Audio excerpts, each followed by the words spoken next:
Yo comenzó a regir la ley que impide la rebaja de condenas a los culpables por delitos sexuales en contra de menores de edad. Vamos a profundizar en este tema, en esta norma. Nos acompaña para eso el ministro subrogante de Justicia, Sebastián Valenzuela. Muchas gracias por acompañarnos. Buenas tardes. Muy buenas tardes, Nicolás. ¿Qué tal? ¿Cómo estás? Bien, gracias. ¿Cómo evalúa lo que es finalmente la entrada en vigencia de esta norma? Queda bastante claro en la introducción, pero de todas maneras para ir comentando. Para muchos es una situación bastante lógica, pero hasta antes de esta norma no estaba establecido la eventualidad de eliminar esa rebaja para condenados por abusos sexuales a menores. Así es, Nicolás. Bueno, esto responde a una serie de déficits que tenemos como país en nuestra legislación y que implican un permanente desafío de modernizarla precisamente en un ámbito que es tan importante, que es la protección en materia de infancia. Y esto es un déficit que viene desde hace 20 años, cuando se instaló en nuestro sistema un beneficio que tiene una lógica bastante justificada, que tiene que ver con incentivar a que las personas privadas de libertad mantengan un buen comportamiento al interior de las cárceles. Entonces, hace 20 años, y trayendo un poco lo que sucedía en Europa en ese minuto, se estableció un mecanismo que las personas, mientras fuesen cumpliendo su condena y tuvieran un buen comportamiento, podían ser beneficiadas con una rebaja de su condena. ¿Cómo opera esa rebaja? Se descuentan 2 meses o 3 meses por año de cumplimiento de condena, en tanto tengan esta buena conducta. Pero se hizo como aplicación general. ¿Y cuál ha sido el problema? Que normalmente agresores sexuales en contra de niños, niñas y adolescentes, que es un fenómeno obviamente que produce un rechazo dado el impacto que tiene en nuestra infancia, normalmente suelen tener un buen comportamiento al interior de las cárceles.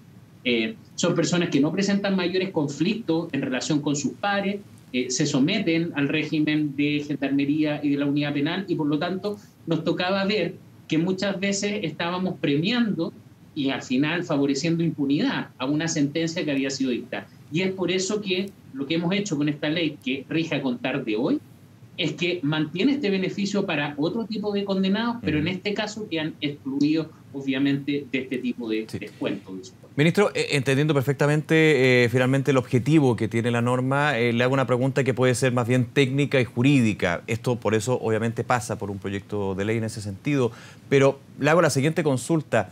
Dada la explicación de que esa rebaja de condenas se aplicaba a nivel general, ahora se excluye a los agresores sexuales de niños, niñas y adolescentes, ¿ya? ¿Esto no puede tener un problema con respecto a la igualdad ante la ley de los condenados? Le hago la pregunta desde el punto de vista técnico. Obviamente ya con el cambio en la ley me imagino que eso podría no ser una situación, pero ¿está también dentro de la discusión este punto en particular, que unos tengan rebaja o eventual rebaja de condena y otros no? Bueno, es muy buen punto, Nicolás, el que planteé, que efectivamente fue materia de discusión en el debate legislativo. O sea, acá se está vulnerando la igualdad ante la ley al excluir un cierto grupo de delitos. Pero la verdad es que acá se tuvieron presentes dos aspectos bien fundamentales. Uno, se trata de un beneficio que está establecido así, de hecho, en la ley, y por lo tanto permite una mayor discrecionalidad en regular cuándo se aplica y cuándo no. En términos de selección, ¿no? Si lo ponemos de esa manera. Exactamente, que permite obviamente que el legislador pueda decir en qué caso se aplica y en qué no. De hecho, te pongo un ejemplo.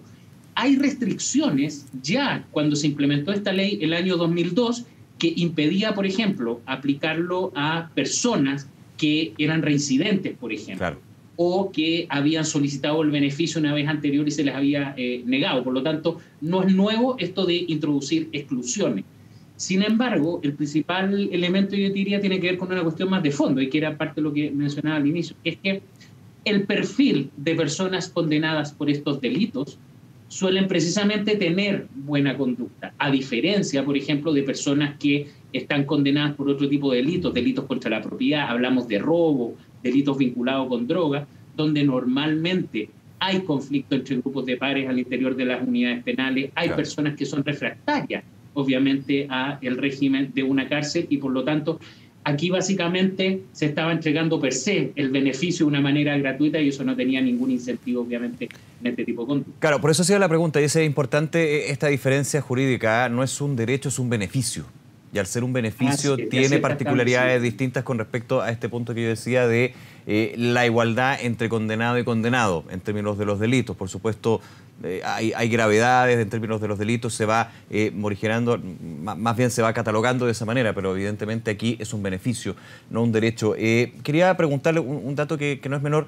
Actualmente, bajo la ley vigente en Chile, ¿a cuánto pueden llegar las penas por abuso infantil? Esto es relevante también considerando que ya se elimina la posibilidad de rebaja de esas penas. Así es. Bueno, las penas en general en nuestro sistema son penas altas, incluso en los casos más graves. Estamos hablando de violación. Puede ser condenado a presidio perpetuo una persona que comete un delito de esta naturaleza. El problema, y este sí es un problema más bien transversal de nuestro Código Penal actual, es que muchas veces la pena que se impone no es una pena que se va a cumplir efectivamente en la práctica. Y este era precisamente uno de los ejemplos de distorsión. Acá habíamos detectado casos de personas que habían sido condenadas a penas de 15 años, por ejemplo, y podían modificar su pena en más de un año de reducción. Y esto obviamente hace que la sentencia que inicialmente todos valoramos por sancionar drásticamente esto, termina debilitándose finalmente en el cumplimiento.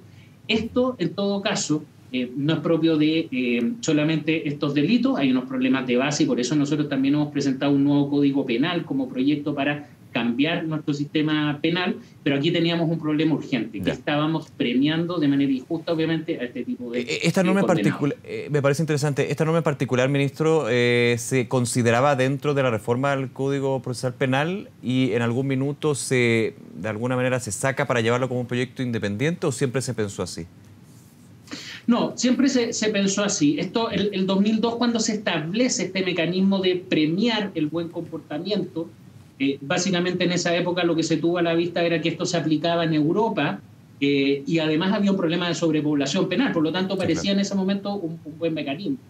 Lo que sucede es que obviamente a lo largo del tiempo se viendo que esto estaba sobre todo favoreciendo a personas con este tipo de condena y no se cumplía el objetivo de incentivar buen comportamiento a aquellos que normalmente no lo tenían. Esa fue la visión que tuvimos desde el gobierno cuando presentamos este proyecto hace un par de años que afortunadamente ya fue despachado y hoy día publicado como ley. Claro, aquí hay otro punto. Finalmente este beneficio premio, como usted dice, de la rebaja de condena apunta también a otro elemento que es bien fundamental en el sistema penal, que es el gran objetivo finalmente, que se cumplan las penas, que se castigue, pero también que se genere una reinserción efectiva a la sociedad. Volviendo a un poco a lo que estábamos conversando al inicio, esto... No tengo los datos, sería muy ambicioso de mi parte llegar a una conclusión final, pero me imagino que en gran parte de los casos de abuso a menores, a niños, niñas y adolescentes, desgraciadamente no se logra esto y finalmente se reincide y eso genera también un peligro para los niños, niñas y adolescentes cuando una persona que cumplió una pena y se rebajó esa pena, ya no va a pasar, puede nuevamente delinquir en este caso. Bueno, este es un punto muy interesante que tú mencionas, Nicolás, sobre la reincidencia y si hay más o menos reincidencia en este tipo de delito. Antes quisiera hacer una aclaración. Las posibilidades de reinsertarse de una persona que está cumpliendo una pena en la cárcel siempre tiene que estar. Y para eso está la otra figura, que es la libertad condicional, donde ahí no solamente desde luego se ve cómo se comporta, no solamente se ve cómo se comporta una persona en la cárcel, sino lo que más interesa es cómo se va a comportar afuera. No nos interesa el buen preso, sino que el buen ciudadano. Y esa es la lógica que tiene la libertad condicional y eso se mantiene. Ahora, en el caso de los delitos sexuales tenemos un problema que no es exclusivo en Chile, para poder medir bien la reincidencia que tiene que ver con la cifra negra, que se llama, en delitos sexuales. Fíjate que todos los estudios son bastante concluyentes en señalar que aproximadamente 1 de cada 7 delitos sexuales cometidos contra niños se denuncia. Insisto, este no es solamente un fenómeno en Chile. Y esto pasa, perdón ministro, para complementar esto y también con varias entrevistas que hemos tenido al respecto, ya que la gran mayoría de los abusos sexuales a niños, niñas y adolescentes se dan dentro de los grupos familiares. Y eso genera que evidentemente se dé esta cifra negra de no denuncia. Tal cual, Nicolás. Ese es perfectamente, en términos resumidos, cómo explicar esta cifra negra. Que no sucede en los homicidios, no sucede en otros delitos como los robos y lo tenemos acá. Ahora, ¿Qué hemos hecho como país para poder mejorar en esto y poder incentivar la denuncia? También hay dos grandes avances que se han hecho. Uno que es muy importante es la implementación del sistema de entrevistas video grabadas. Para cuando un niño tiene que develar un hecho tan grave como haber sido víctima de un delito sexual, antes de implementar la ley de entrevistas video grabadas, podía pasar por 7, 8 entrevistas, por un fiscal, por un policía, por el defensor, por el tribunal, y sin tener la capacidad ni el entrenamiento adecuado para abordar este tema. Hoy, esta ley, que ya está vigente en Chile, no solamente permite, sino que obliga que cuando un niño devela un hecho de esta naturaleza, no cualquier persona lo puede entrevistar e interrogar. Hay personas acreditadas, que son acreditadas precisamente por el Ministerio de Justicia y Derechos Humanos, que están entrenadas precisamente para efectuar esta entrevista y que se dan un contexto especial, en salas especialmente habilitadas, y que después esa entrevista queda registrada para que se pueda ver en un juicio. Por lo tanto, eso es un primer mecanismo. Y el segundo mecanismo tiene que ver con haber declarado imprescriptible el año 2019 como país todos los delitos sexuales contra menores de edad. Porque precisamente, en el mismo contexto que tú señalas, Nicolás, hay personas que luego de décadas toman conciencia que fueron víctimas de abuso sexual por algún familiar, por algún referente cercano, décadas después. Y nuestra legislación no permitía que si una persona 30 años después, por ejemplo, a propósito de una terapia, se daba cuenta de ese hecho, pudiese denunciar eso. Eso lo terminamos como país, estamos a la vanguardia en esa materia y hoy día no importa cuánto tiempo haya pasado para que la justicia investigue. Si no me equivoco, recuérdeme, ministro, el año pasado, por lo menos hace 2 años, que se elimina la prescripción en este tipo de delitos, ¿no? Es decir, que independiente de cuánto tiempo después se denunció, igualmente puede haber una investigación y también una condena eventualmente si se da ese el caso. Así es, esto está vigente desde el año 2019, aproximadamente en junio del año 2019 que publicamos la ley de imprescriptibilidad, partió con una moción de parlamentarios por el año 2011 y estuvo entonces casi 10 años en discusión legislativa, pero finalmente ya es ley en nuestro país. Insisto, esto nos pone a la vanguardia en la protección penal para, obviamente, esta clase de delitos. Ahora, ministro Valenzuela, hay otro punto en el cambio normativo que quería profundizar y que usted nos explique. Se hace perpetua la inhabilidad del registro de ofensores. ¿De qué se trata esto? Y expliquemos también qué es el registro de ofensores para quienes no lo conocen. Bueno, esto también es muy importante y forma parte de este bloque de modernización de nuestro sistema penal en abusos sexuales contra niños, niñas y adolescentes. Aquí cabe recordar que por el año 2012 se instauró en Chile el registro de inhabilidades para ofensores sexuales. Básicamente, en términos muy sencillos, una persona que es condenada por haber cometido un delito sexual en contra de un niño va a ingresar a un registro especial que lleva el registro civil para que esa persona esté imposibilitada de trabajar en algún ejercicio o labor o profesión que implica un contacto con por ejemplo, transporte escolar, el caso más... Exactamente. Chofer, por ejemplo, transportista escolar, profesor, en fin, un funcionario que pueda trabajar en servicio mejor niñez, en fin. Cuando se instala ese registro, se hace una diferenciación dependiendo del tipo de delito. Para delitos más graves, la incorporación en ese registro va a ser perpetuo. Básicamente cuando la víctima tiene 14 años hacia abajo. Pero entre 14 y 18 años, la incorporación en ese registro es temporal, entre 3 a 10 años. ¿Qué es lo que hemos hecho? Junto con otra serie de mejoras, porque en estos años, desde el 2012, hemos aprendido bastante en la aplicación de esto, pero hay un cambio radical y borramos toda distinción. Cualquier persona que cometa un delito sexual contra un menor de edad, da lo mismo la edad a la víctima, si es menor de edad, es incorporar al registro a perpetuidad. Independientemente del cumplimiento de esa pena. Y la pena la puede eliminar a través de la eliminación de antecedentes para favorecer su reinserción social.